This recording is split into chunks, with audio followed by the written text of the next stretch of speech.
This tragedy is part of a broader national crisis of gun violence and stark reminder of devastating consequences of domestic violence. Police say the gunman who opened fire at a hockey rink in Pawtucket, Rhode Island yesterday targeted their family members. The shooting happened during senior night at a high school hockey game, and now law enforcement officials are sharing more about the victims. Thanks for streaming the news at 7. I'm Brent Harden. And I'm Annette Montgomery. We know 2 people died other than the suspect, and 3 others are still in the hospital. Of the 5 people shot, police say 4 of them were related to the suspect, and that 5th victim was reportedly a close family friend. Fox 61's Erin Coogan heard from officials still piecing together what the possible motive might have been. Well, tonight we learned that the 2 victims killed in yesterday's ice hockey arena shooting here in Pawtucket, Rhode Island, were the alleged suspect's own ex-wife and adult son. What I can confirm now is that the suspect was Robert Dorgan. Pawtucket police say in a targeted attack of his own family, 56-year-old Robert Dorgan entered the Dennis Lynch Ice Arena and fired several shots at around 2:30 Monday afternoon.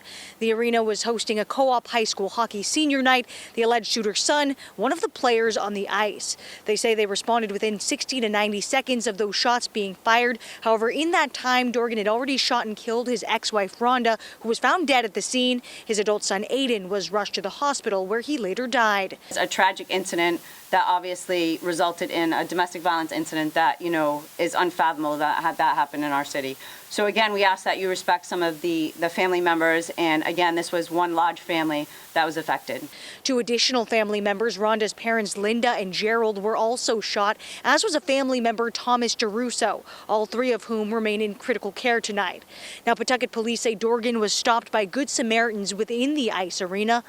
Their courage undoubtedly prevented further loss and injury, and we thank them for that. That's when they say a second gun was pulled, which the suspect used to shoot and kill himself. Just a couple months ago, this happened at Brown University, something like this. A situation like this is a high school arena, right? So there was young adults, parents, children inside. You could see that they were in tears. There was people that were in tears running out, trying to locate each other, and parents and students not knowing if something occurred to their loved one as they were trying to locate each other through the parking lots in the surrounding area here. So police say both guns were obtained legally. Search warrants have been issued in various other states to try and figure out what prompted this targeted attack.